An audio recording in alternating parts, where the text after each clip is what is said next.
விஷ்ணு விஷால் அவர்கள் வந்து கதையில கான்சென்ட்ரேட் பண்ணியிருந்தாரு, எப்படி வெளியிடலாம் கான்சென்ட்ரேட் பண்ணியிருந்தாரு, ப்ரொமோஷன் எப்படி பண்ணலாம் கான்சென்ட்ரேட் பண்ணியிருந்தாரு, கொஞ்சம் அவர் தம்பி மேல கான்சென்ட்ரேட் பண்ணியிருக்கலாம்.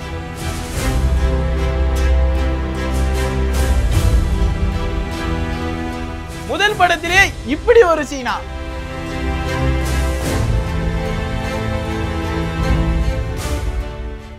90s கிட்ஸ்க்கு வைத்தறிச்சலாவும் ஜென்சி கிட்ஸ்க்கு கொண்டாட்டமா இருக்கிற படம் ஓஹோ எந்தன் பேபி. ஸோ இந்த படத்தோட முழு ரிவ்யூவா தான் இந்த வீடியோ இருக்க போது. பொதுவாகவே ஜென்சி கிட்ஸ்னா அப்படின்னு ஒரு கன்ஃபியூஷன் இருக்கும்ல. ஸோ அந்த கன்ஃபியூஷனுக்கு முற்றுப்புள்ளியா இந்த படம் அமையும். ஸோ ஜென்சி கிட்ஸ்னா யாரு, ஜென்சி கிட்ஸ் எப்படி சிந்திப்பாங்க, ஜென்சி கிட்ஸை எப்படி பார்க்கணும், ஜென்சி கிட்ஸ் எப்படி பிஹேவ் பண்ணுவாங்க அப்படின்னு ஒரு முழு விவரமா எடுக்கப்படுற படம் தான் இந்த ஓஹோ எந்தன் பேபி. ஸோ இந்த ஜென்சி கிட்ஸை எப்படி பிரிச்சிருக்காங்கன்னு பார்த்தீங்கன்னா 3 கேட்டகரியா பிரிச்சிருக்காங்க. ஸோ ஒரு 10வதுலேருந்து 12வது வரைக்கும் ஸோ அந்த ஜென்சி கிட்ஸ் வந்து எப்படி ரியாக்ட் பண்ணுவான், அந்த இடத்துல வந்து அவனோட பார்வை என்னவா இருக்கும், ஸோ அந்த ஒரு விஷயத்தையும் பண்ணியிருந்தாங்க. காலேஜ் டேஸ்ல ஜென்சி கிட் வந்து எப்படி இருப்பான், அவன் வந்து எப்படி வந்து அவங்க வந்து ரியாக்ட் பண்ணுவாங்க, எப்படி வந்து அதுக்கு பதில் இருக்கும், ஸோ இதை பற்றியும் இருக்கும். காலேஜ் முடிச்சதுக்கு அப்புறம் வந்து அதே ஜென்சி கிட்ஸ் வந்து எப்படி இருக்காங்க, அவங்களோட எமோஷன், அவங்களோட பார்வை, மற்றவங்க அவங்கள பார்க்குற பார்வை அப்படின்ற ஒரு விஷயமா முழு விவரமா எடுக்கப்பட்ட படம் தான் ஓஹோ எந்தன் பேபி. இந்த படத்தை பத்தி ஃபுல்லா பாக்குறதுக்கு முன்னாடி பாசிட்டிவா இருக்கா, நெகட்டிவா இருக்கா, அதுக்கப்புறம் நல்லா இருக்கா, நல்லா இல்லையா, இதெல்லாம் பாக்குறதுக்கு முன்னாடி விஷ்ணு விஷால் அவரோட கான்ட்ரிபியூஷன் எவ்வளவு ஈடுபாடா கொடுத்திருக்காருன்னு பாத்தீங்கன்னா, ஒரு ஹீரோ வந்து அவரோட தம்பிக்காக இவ்வளவு இறங்கி பண்ணுவாருன்னா யாரும் பண்ண மாட்டாங்க. விஷ்ணு விஷால் அவர்கள் பண்ணியிருக்காங்க. ரொம்ப ஆச்சரியமான ஒரு விஷயமா கருதப்படுது. ஸோ தான் தம்பியை எப்படி வளர்த்து விடணும், எப்படி வந்து தான் தம்பி வந்து உயரத்துக்கு போகணும், அதுக்கு ஒரு உறுதுணையா இருக்கிறாரு விஷ்ணு விஷால் அவர்கள். அவரோட பர்ஃபார்மன்ஸா எப்படி இருக்குன்னா, இதுல ஒரு டைலாக்கே வச்சிருக்காங்க. ஸோ அவர் வந்து இந்த படத்துல வந்து ஒரு சின்னதா ஒரு ஸ்பூஃப் ஒன்று பண்ணியிருக்காரு. அதுக்கு ஒரு டைலாக் வச்சிருக்காங்க. வழக்கமா மிர்ச்சி சிவா தானப்பா ஸ்பூஃப் பண்ணுவாரு, ஸோ என்னப்பா நம்ம விஷ்ணு விஷாலையே பண்ண வைக்கிறீங்க அப்படின்ற மாதிரி ஒரு டைலாக் வச்சிருந்தாங்க. ஏன்னா விஷ்ணு விஷால் அவர்கள் வந்து அவர் நடித்த படங்கள் எல்லாமே வந்து கொஞ்சம் மாசா இருக்கும். கட்டா குஸ்திலாம் பார்த்துருந்தீங்கன்னா தீவிரமான மாச காமிச்சிருப்பாரு. ஸோ அப்படியாப்பட்ட ஒரு ஹீரோவா இருக்கிறவர் இப்போ வந்து இந்த படத்துல வந்து ஒரு ஸ்பூஃப் வந்து பண்ணியிருக்காரு. ரொம்ப அற்புதமான ஸ்பூஃப். அவர் என்ன பண்ணாரு நான் சொன்னேன்னா அந்த சஸ்பென்ஸும் அந்த என்டர்டைன்மெண்டான விஷயமும் உடஞ்சிரும். அந்த ஒரு நோக்கத்துக்காக நான் சொல்லாம இருக்கேன். நீங்க படத்தை போய் பாத்துருங்க. இந்த படத்தோட ஒன்லைனா என்ன இருக்குன்னு பாத்தீங்கன்னா, படத்தை பார்த்து திருந்து இல்லைன்னா படத்தை பண்ணி திருந்து அப்படின்ற ஒரு ஒன்லைன் வந்து நான் பிடிச்சிருக்கேன் இந்த படத்தை பார்த்து.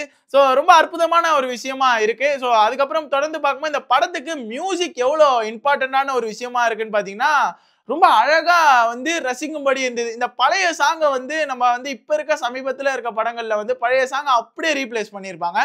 அந்த சாங்கோட டோனை மட்டும் எடுத்துட்டு இவங்க வந்து அந்த பாட்டோட வரிகளை மாற்றி அமைச்சு இந்த சீனுக்கு ஏற்ற மாதிரி டெவலப் பண்ணி வச்சிருந்து ரொம்ப அருமையான அட்டம்ப்ட்னு சொல்லலாம். எனக்கு வந்து இந்த ஃபர்ஸ்ட் ஆஃப் அப்படின்ற ஒரு விஷயம் வந்து முழுக்க முழுக்க நான் ஒரு ஜென்சி கிட்டா இருக்கிறதுனால எனக்கு கனெக்ட் பண்ண முடிஞ்சது. உங்களுக்கும் கன்ஃபார்மா கனெக்ட் பண்ண முடியும். அதை தொடர்ந்து சினிமாட்டோகிராஃபி ரொம்ப அழகா பண்ணியிருந்தாங்க. இது ஒரு டெபியூ ஃபிலிம் அப்படின்ற மாதிரி தெரியவே இல்லை. எனக்கு வந்து முக்கியமா வந்து படம் பார்க்கும்போது விஷுவலா வந்து ரொம்ப பிடிச்சிருந்தது. என்னன்னு பார்த்தீங்கன்னா, அந்த லேண்ட்ஸ்கேப்பா வந்து எப்படி வந்து அழகா காட்டணும், ரொம்ப அருமையா காமிச்சிருந்தாங்க. அதுக்கப்புறம் வந்து சாங்ல வந்து ரொம்ப நேர்த்தியா பண்ணியிருந்தாங்க. ஒரு ரெண்டு ரொமான்டிக்கான சீனை வந்து ரொம்ப அழகா காமிச்சிருந்தாங்க. ஸோ ரொம்ப அற்புதமா சினிமாட்டோகிராஃபர் வந்து அவரோட விஷயத்தை வந்து கையாண்டிருந்தாரு. அதை தொடர்ந்து இப்போ டைரக்டர் அவர்கள் வந்து முக்கியமான கேட்டகரி என்னன்னு பார்த்தீங்கன்னா, screen play wise, story wise ரொம்ப அற்புதமான ஒரு விஷயம். ஆஸ் யூஷுவலா நீங்க வந்து இந்த லவ் டிராமா அப்படின்னு போகும்போது நீங்க எல்லாருமே நினைக்கலாம், கண்டிப்பா ஹீரோ லவ் பண்ணியிருப்பாரு, பிரேக்கப் ஆயிருக்கும், இந்த மாதிரி விஷயங்கள் தான் நீங்க நினைச்சிருப்பீங்க. கண்டிப்பா அது கிடையாது. அப்படி ஒரு விஷயம் இல்லாம புதுமையா ஒரு விஷயத்த வந்து ட்ரை பண்ணியிருந்தாங்க. ஸோ ரொமான்டிக் படத்திலே ஒரு நான் லீனியர் கான்செப்டை வந்து பண்ணிட்டு அதை வேற எக்ஸ்பிளைன் வேற, இது கொஞ்சம் நான் லீனியரா போகும், ரொம்ப அழகா பண்ணியிருந்தாங்க. ஸோ அதை தொடர்ந்து இந்த படம் கதையா பார்க்கும்போது எனக்கு ஃபர்ஸ்ட் ஹாஃப் ஃபுல்லா ரொம்ப பிடிச்சிருந்தது. செகண்ட் ஹாஃப்ல கொஞ்சம் இந்த ஃபிளாஷ்பேக் எக்ஸ்பிளனேஷன் இதுக்காக வந்து கொஞ்சம் லேக் இருந்த மாதிரி இருந்தது.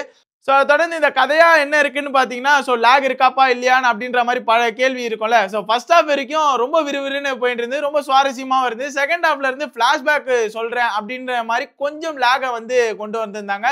ஸோ ஆப்வியஸ்லி பார்க்கும்போது கதையா பார்க்கும்போது படம் ரொம்ப சூப்பரா இருந்தது. விஷ்ணு விஷால் அவர்களுக்கு வந்து ஒரு இது என்னன்னு பார்த்தீங்கன்னா, ஸோ விஷ்ணு விஷால் அவர்களுக்கு வந்து என்னன்னா, விஷ்ணு விஷால் அவர்களோட தம்பி தான் இந்த படத்துல வந்து மெயின் ஹீரோவா பண்ணியிருந்தாரு. ஸோ அவரோட நடிப்பை வந்து கொஞ்சம் என்ஹான்ஸ் பண்ணியிருந்தாருன்னா சூப்பரா இருந்திருக்கும். ஏன்னா கூட நடிக்கிற பாதி கேரக்டர்ஸ் வந்து இப்போ டெபியூ ஃபிலிமா இருக்காங்க. அவங்க வந்து இவரோட கொஞ்சம் ஒரு படி மேல வந்து நடிக்கிறாங்கன்னே சொல்லலாம். அதுக்கப்புறம் தொடர்ந்து பார்க்கும்போது அவர் தம்பி தானே இந்த படத்துல நடிச்சாரு. ஸோ விஷ்ணு விஷால் அவர்கள் வந்து கதையில கான்சன்ட்ரேட் பண்ணியிருக்காரு. ஒரு பக்கம் எப்படி வெளியிடலாம் அதை பத்தி கான்சன்ட்ரேட் பண்ணியிருக்காரு. இன்னொரு பக்கம் வந்து எப்படி ப்ரொமோஷன் ஒர்க்ஸ் எல்லாம் கையாளலாம் அதையும் கான்சன்ட்ரேட் பண்ணியிருக்காரு. பட் தம்பி மேல கொஞ்சம் கான்சன்ட்ரேட் பண்ணி கொஞ்சம் அட்வைஸ் கொடுத்திருந்தாருன்னா முதல் படம் சிறந்த படமா அவர் தம்பிக்கு வந்து இந்த படம் வந்து அமைஞ்சிருக்கும். ஸோ ஆப்வியஸ்லா பிரியோ டிவி சார்பாக இந்த படத்துக்கு 10க்கு எவ்வளவு மதிப்பெண்னு பாத்தீங்கன்னா 7 மதிப்பெண். இந்த மாதிரி சுட சுட சினிமா அப்டேட்டும் சூப்பரான சினிமா ரிவ்யூவும் நீங்க பார்க்கணும்னு நினைச்சீங்கன்னா மறக்காம பிரியோ டிவியை லைக் பண்ணிக்கோங்க, ஷேர் பண்ணிக்கோங்க, கமெண்ட் பண்ணிக்கோங்க. ரொம்பவே முக்கியமான விஷயம் சப்ஸ்கிரைப் பண்ணி வச்சுக்கோங்க. Signing out, Ruban.